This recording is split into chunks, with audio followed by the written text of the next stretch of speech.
They told us the world was stable. They told us diplomacy would hold. But then the sirens wailed, the skies lit up, and headlines screamed what no one was ready to hear. Iran just struck a U.S. base. This isn't just another story of conflict. This is the moment everything changed. Borders are trembling, alliances are shifting, and the line between peace and war has never been thinner. What you're about to hear isn't speculation. It's the raw truth behind the strike that shook the world and brought the fear of World War III crashing back into our lives. Stay with me, because by the end of this video, you'll understand exactly what's at stake and why this moment may define our generation. Don't look away. The world already did that for far too long. The strike that Iran launched on a U.S. military base didn't just mark a military move. It was a declaration that the world had crossed into uncharted territory. It wasn't just another missile in the sky. It was a message written in fire across the surface of international relations. For decades, the game had rules, silent boundaries no one dared to cross. Diplomatic tensions, proxy battles, sanctions, and threats, yes. But direct strikes on major power, that was rare, calculated, unthinkable. Yet here we are, standing in the aftermath of a decision that could redefine what war and deterrence looked like in this century. The strike wasn't a whisper in the dark. It was thunder in broad daylight. Iran didn't hide it, didn't deny it, didn't apologize for it. That boldness alone sent ripples through military corridors and foreign ministries around the globe. It wasn't just about the U.S. base. It was about the fact that a regional power had the audacity and capability to hit a global superpower directly in a manner that made even the most composed strategists pause. And when that kind of audacity appears on the world stage, it forces every nation to reevaluate its place in the order of power. This single act shattered the illusion of stability. In boardrooms and briefing rooms, people realized that the balance had shifted. The air of untouchability surrounding U.S. bases overseas was gone. The belief that war would always remain a contained, manageable concept no longer held weight. This wasn't just a symbolic blow.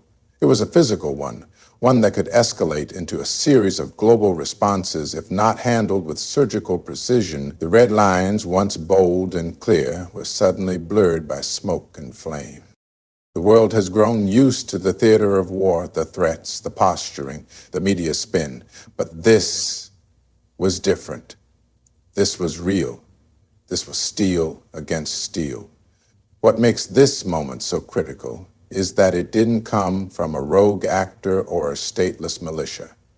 It came from a nation state with full awareness of the consequences, full understanding of the risks, and full control of the message. Iran wasn't just sending a missile, it was rewriting its role on the globe. It was saying that it would no longer be bullied, no longer be sanctioned into silence, no longer be the punching bag of Western foreign policy. It was saying, we're here and we're ready. And so the world now stands at a precipice. What was once considered unthinkable is now unfolding. Alliances will be tested, leaders will be pushed, and history once again begins to write itself in a language shaped by fire, fear, and the fragile hope that someone, somewhere, will choose to break the cycle before it consumes us all. Iran's strike on the U.S. military base wasn't a flash of sudden anger. It was the result of years of slow-burning hostility, broken diplomacy, and rising pressure that had been building like a storm beneath the surface.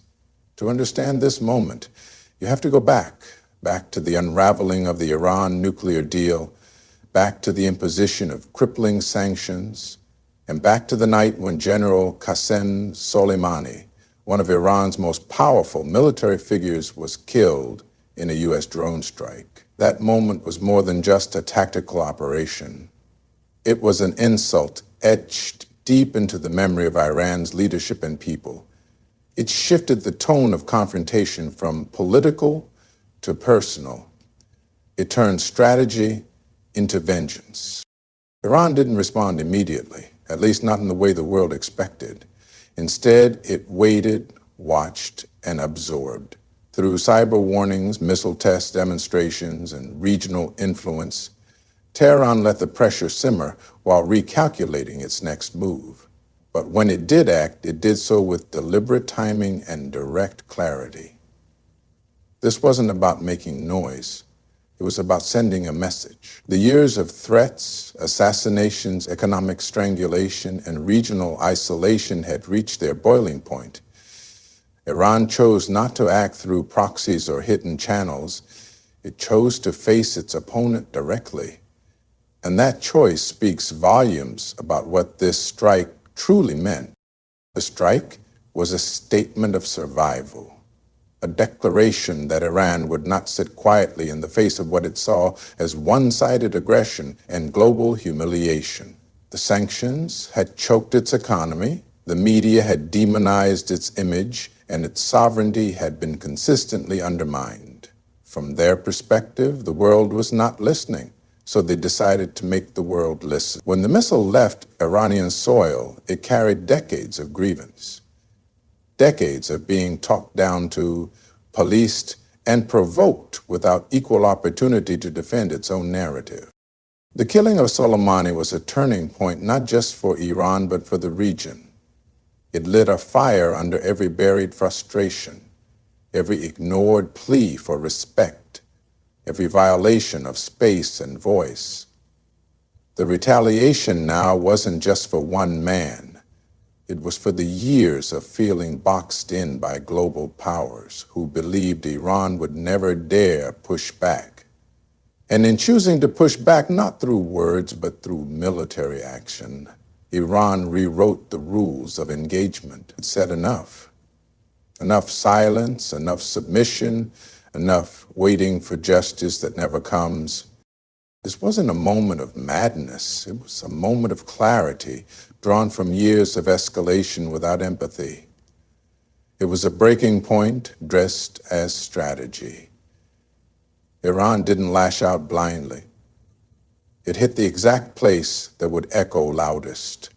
And in doing so, it reminded the world that no nation, no matter how powerful, can act without consequences forever. The retaliation was not random. It was written long ago, in every broken agreement, every provocation, and every life lost while diplomacy turned its back. The moment the news broke, Iran strikes U.S. base. A wave of fear surged across continents like a shock wave through a brittle structure. It wasn't just another headline. It was a trigger. Markets plunged, emergency meetings were called, embassies scrambled, and across social media, the same phrase kept repeating like an alarm bell. World War III. For the first time in years, the possibility of a global war wasn't a distant historical memory or a theoretical debate. It was knocking at the world's doorstep, loud and real. The fear wasn't imagined, and it wasn't dramatized. It was rooted in the sheer scale of the confrontation, in the history behind it, and in the uncertainty of what would follow. Unlike proxy battles or cyber skirmishes, this was state-on-state aggression. One sovereign nation had launched a direct military strike on another's forces. In a world already fractured by economic instability, political polarization, and regional conflicts, this kind of escalation carried the risk of unraveling the thin threads holding everything together. The U.S. and Iran are not two isolated entities. They are tied to complex webs of alliances, regional commitments, and strategic rivalries. A spark between them doesn't stay in one place. It pulls in powers from the Gulf, from Europe, from Russia and China, and potentially even from NATO, creating a chain reaction too fast to control once it starts. This fear wasn't just about military retaliation. It was about the unknown. Would the U.S. respond with overwhelming force? Would Iran unleash further regional strikes? Would Israel get involved? What about Saudi Arabia? What would Russia do if American assets began moving in their sphere of influence? Every scenario felt plausible, and every path seemed to lead toward conflict on a scale that hadn't been witnessed in generations. The phrase World War III wasn't hyperbole. It was a reflection of how fragile peace had become, and how quickly that illusion could be shattered with a single act. What deepened the fear was the speed of how it all unfolded. Within minutes of the strike, videos flooded the internet. Missiles lighting up the night sky, sirens blaring, soldiers taking cover, analysts appearing on screen with maps and timelines of previous wars. It felt like history had ripped itself from the pages of old textbooks and come roaring back with modern weapons and real-time updates. And in that storm of information, truth became slippery. No one knew what was next. Fear thrives in uncertainty. And in those first few hours, the world had more questions than answers. But the fear didn't just stem from the possibility of destruction. It came from the recognition that the systems built to prevent such conflict were no longer trusted. Diplomacy had been reduced to tweets, peace deals replaced by photo ops, and intelligence drowned in partisan noise. So when Iran struck and the world held its breath, it wasn't just afraid of war, it was afraid that no one was capable of stopping it. And in that silence, as the dust settled and the future stood unwritten, the world realized just how close we were to the edge.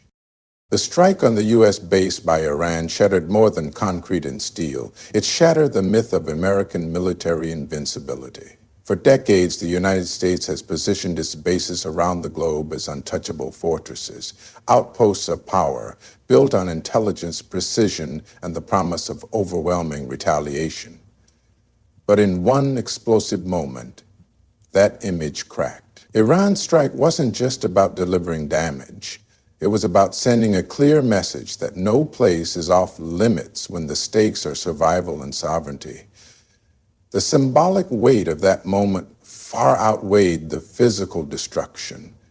A regional power had just demonstrated it could hit back directly and publicly, and the world saw it live. For years, U.S. bases have operated with the quiet confidence that comes from global dominance. Troops are stationed under the protection of layered defenses, surrounded by radar, satellites, and the most advanced technology the world has ever known.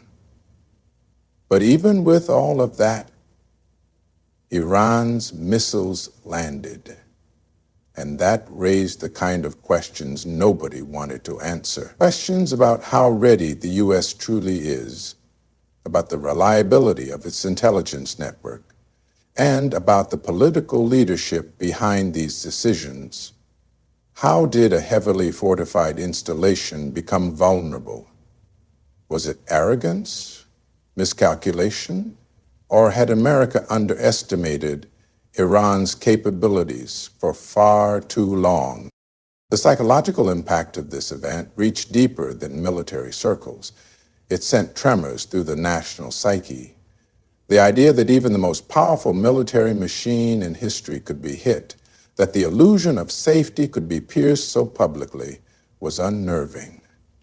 For the first time in a long time, American families with loved ones serving overseas began to understand what it feels like when war isn't just a mission briefing. It's a real, immediate threat. It made the cost of foreign policy personal again. No longer just numbers on a screen or headlines on a distant front.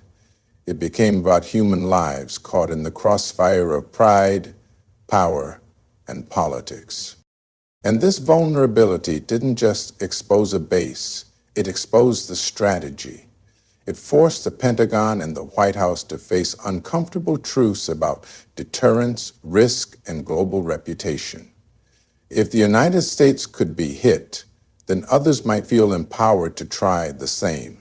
It cracked open the door to a world where superpowers are no longer feared in the same way, where others now believe they too can strike and survive. Iran's action wasn't just a military gamble.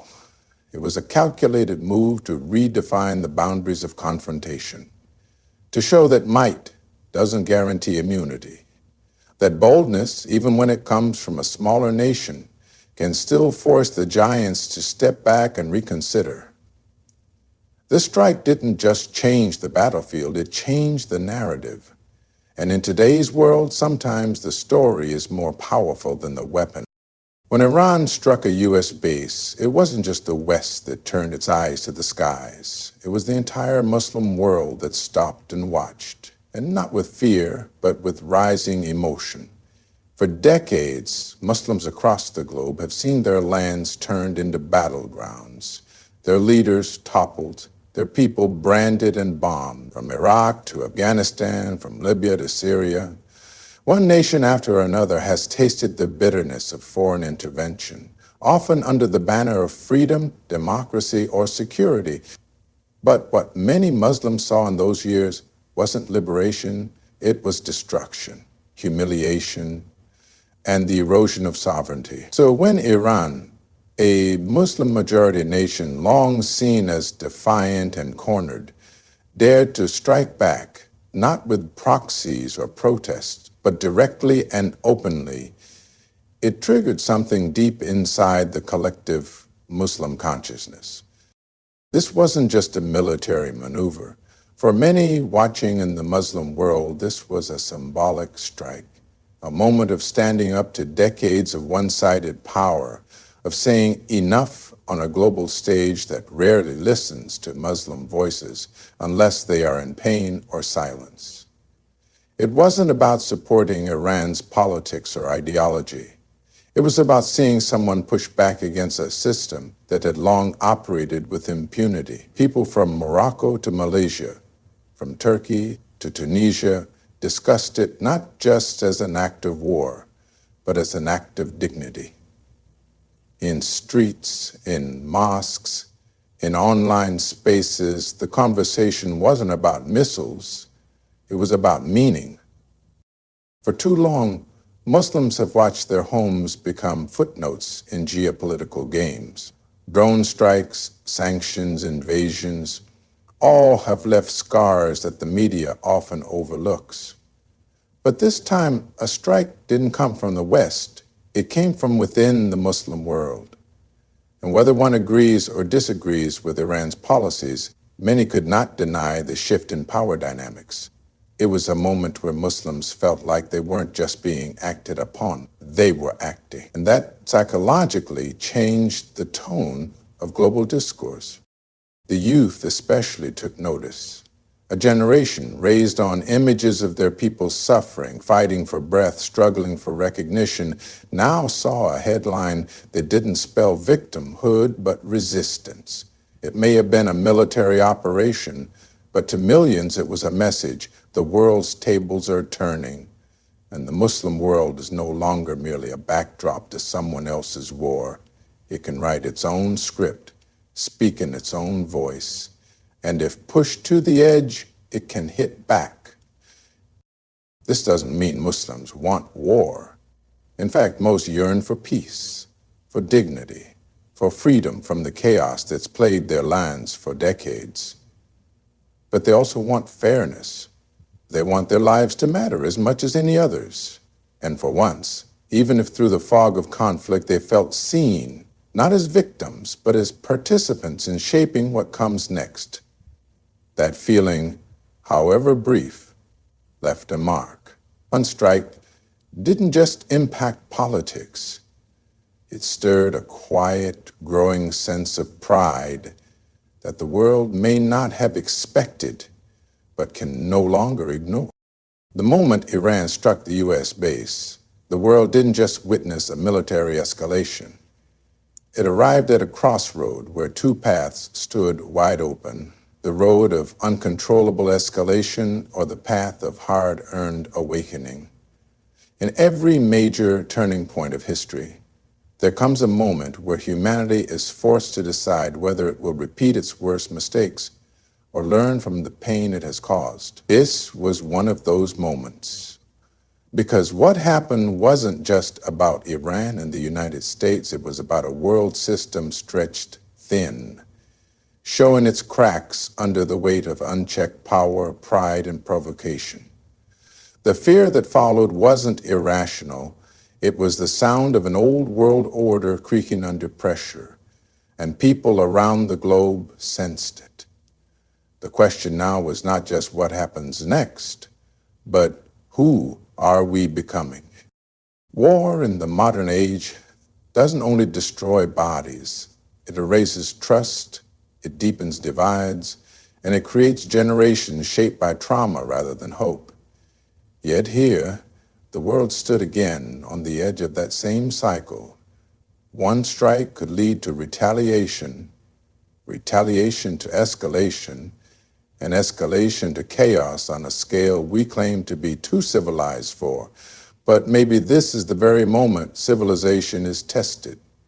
Can we restrain ourselves when every instinct screams for dominance?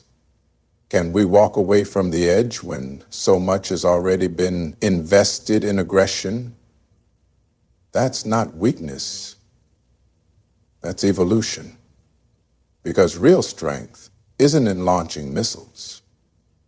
It's in holding fire when you have every reason not to. This moment is also a test of leadership. Do our leaders serve justice or ego? Are they guardians of peace or gamblers of power?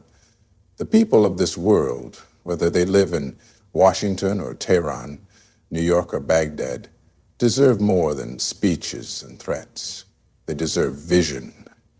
They deserve men and women in charge who see beyond the next election, beyond the next strike, and care about the world we leave behind for those not yet born. Because if this moment spirals out of control, if the voices of caution are drowned by the drums of war, then history will not forgive those who lit the match when they could have put out the flame. But there is still time.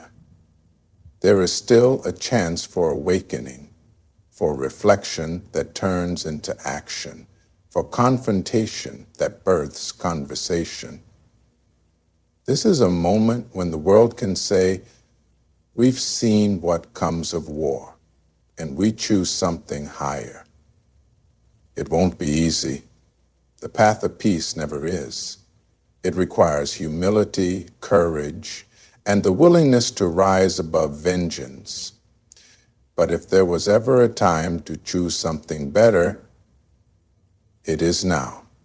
One decision can end futures or save them, and the world is watching, holding its breath, waiting for someone to choose the road that doesn't lead to ashes.